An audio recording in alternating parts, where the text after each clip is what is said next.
आपने देखा कि इस वाकया में ये चार लोग कुछ भी अजीब या खास नहीं कर रहे थे, कोई भी मौजज़ाना काम नहीं कर रहे थे। दरअसल वो तो अपना मछली पकड़ने वाला काम कर रहे थे।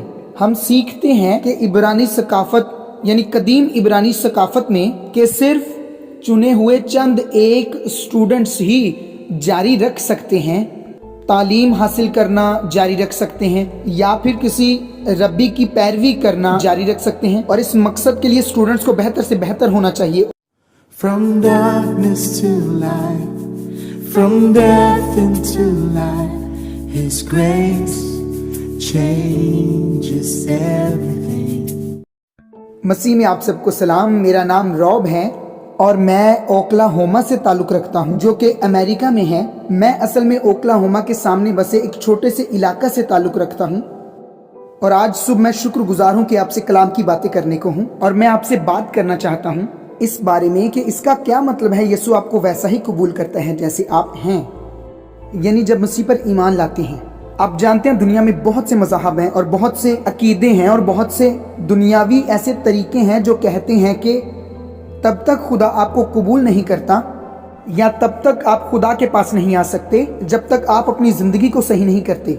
कुछ लोग तो ऐसे हैं जो कहते हैं कि खुदा ऐसा है जैसे दुनिया में मौजूद कोई ऐसी मशीन हो जिससे आप सिर्फ वही उससे ले सकते हैं जो आप उसे देंगे। अगर आप अच्छा देंगे तो खुदा आपको इनाम के तौर पर अच्छा वापस करेगा। और हम ये बार बार देखते हैं बाइबल मुकद्दस में कि खुदा के बारे में ये सच नहीं है। असल में आप खुद से ही अपने अमाल के सबब से इतने अच्छे नहीं हो सकते कि आप खुदा के साथ रिश्ता कायम कर सकें। यही तो बुनियादी वजह है जिसके लिए खुदा ने अपने बेटे यीशु को भेजा। मैं आपके साथ चंद एक हवालाजात बांटना चाहता हूँ जो कि इस बात का सबूत हैं कि जब आप निजात के लिए यीशु पर ईमान रखते हैं तो यीशु आपको वैसे ही कबूल करता है जैसे आप होते हैं। ये सिर्फ यीशु ही है जो आपके अंदर तब्दीलियां पैदा करता है। ये यीशु ही है जो आपको नई जिंदगी अता करता है।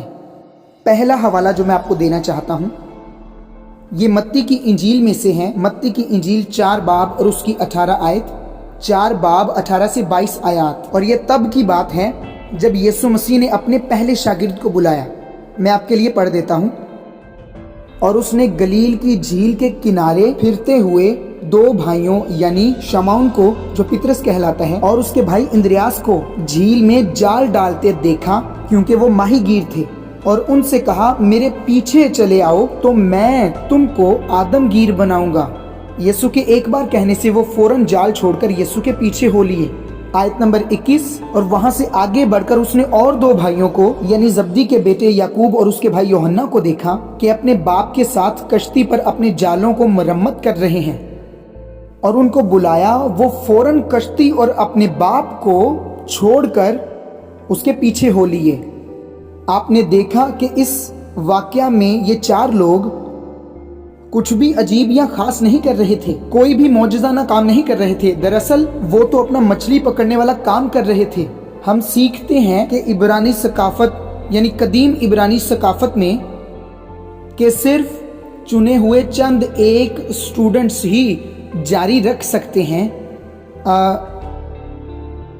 तालीम हासिल करना जारी रख सकते हैं या फिर किसी रब्बी की पैरवी करना जारी रख सकते हैं, और इस मकसद के लिए स्टूडेंट्स को बेहतर से बेहतर होना चाहिए। और ये चारों लोग ऐसा कुछ नहीं कर रहे थे, लेकिन जो वो कर रहे थे वो गलत नहीं था। वो अपने खानदानी कारोबार में काम कर रहे थे।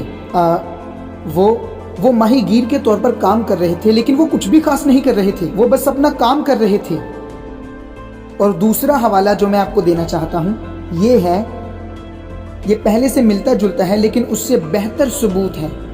ये मत्ती की इंजील 9वें बाब की 9वीं आयत से लेकर 13वीं आयत तक है। मत्ती 9 बाब 9 से 13 आयत। ये वाक़या है जब यीशु ने मत्ती महसूल लेने वाले को बुलाया। यूँ लिखा है, यीशु ने वहाँ से आगे बढ़कर मत्ती नाम एक शख्स को महसूल की चौकी पर बैठे देखा और उससे कहा मेरे पीछे हो ले। मत्ती उठकर उसके पीछे हो लिया। और जब वो घर में खाना खाने बैठा तो ऐसा हुआ कि बहुत से महसूल लेने वाले और गुनाहगार आकर यीशु और उसके शागिर्दों के साथ खाना खाने बैठे। फरीसियों ने ये देखकर उसके शागिर्दों से कहा, तुम्हारा उस्ताद महसूल लेने वालों और गुनाहगारों के साथ क्यों खाता है? यीशु ने ये सुनकर कहा कि तंदुरुस्तों को तबीब दरकार नहीं बल्कि बीमारों को। लेकिन तुम जाकर इसके मानी दरियाफ्त करो कि मैं कुर्बानी नहीं बल्कि रहम पसंद करता हूँ, क्योंकि मैं रास्तबाजों को नहीं बल्कि गुनाहगारों को बुलाने आया हूँ। दोस्तों, आपने देखा मत्ती भी कुछ खास नहीं, बल्कि वो तो बस अपना काम ही कर रहा था। मत्ती जो काम कर रहा था वो काम तो असल में सीधा सीधा यहूदियों के खिलाफ था। ये ऐसा था जैसे कि यहूदियों पर जुल्म सितम करना। उस वक्त की रोमी हुकूमत यहूदियों से हद से ज्यादा टैक्स लिया करती थी और मत्ती टैक्स लेने वाला था, यानी मत्ती रोमी हुकूमत के लिए काम कर रहा था। तो मत्ती जो है, अगर कोई ऐसा था जिसे यीशु को नहीं बुलाना चाहिए था तो वो मत्ती था। वो कोई माहीगीर नहीं था और ना वो कोई सादा सी नौकरी कर रहा था। वो यहूदियों से महसूल लेने वाला शख्स था। इसके बावजूद यीशु ने उसे बुलाया। यीशु ने उसे क्यों बुलाया? ये इसलिए नहीं कि मत्ती बड़े नेक काम करने वाला शख्स था, बल्कि इसलिए कि यीशु उसे बचाना चाहता था। उसने कहा, मैं तंदुरुस्तों को बुलाने नहीं आया, मैं आया हूँ कि बीमारों को बुलाऊं, क्योंकि बीमारों को तबीब की ज़रूरत होती है। जाने से पहले दोस्तों, मैं एक और हवाला आपको देना चाहता हूँ, और ये हवाला है रोमियो बाब नंबर 3 आयत नंबर 22 से लेकर आयत नंबर 25 तक पढ़ेंगे।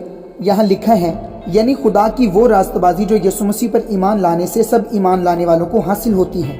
यहूदियों में और गैर कौमों में कुछ फर्क नहीं, इसलिए कि सब ने गुनाह किया और खुदा के जलाल से महरूम हैं, मगर उसके फजल के सबब से उस मखलसी के वसीला से जो मसीह यीशु में है मुफ्त रास्तबाज ठहराए जाते हैं। उसे यानी यीशु मसीह को खुदा ने उसके खून के बायस एक ऐसा कफारा ठहराया जो ईमान लाने से फायदा मंद हो। आपने देखा दोस्तों, आपको खुद को या अपनी जिंदगी को बेहतर करने की जरूरत नहीं, और ना ही यीशु मसीह पर ईमान लाने के लिए आपको पहले रास्तबाज होने की जरूरत है, बल्कि वो आज आपको रास्तबाजी का तोहफा देने के लिए ही तो बुला रहा है। क्योंकि आप और मैं, हम खुद ही खुद को अच्छा या बेहतर नहीं बना सकते। तो जैसे भी हैं आप उसके पास आएं, क्योंकि आप जैसे भी हैं वो आपको वैसा ही कबूल करता है। इसलिए आप उसे अपना निजात दहिंदा कबूल करें। शुक्रिया दोस्तों, आपका दिन अच्छा हो।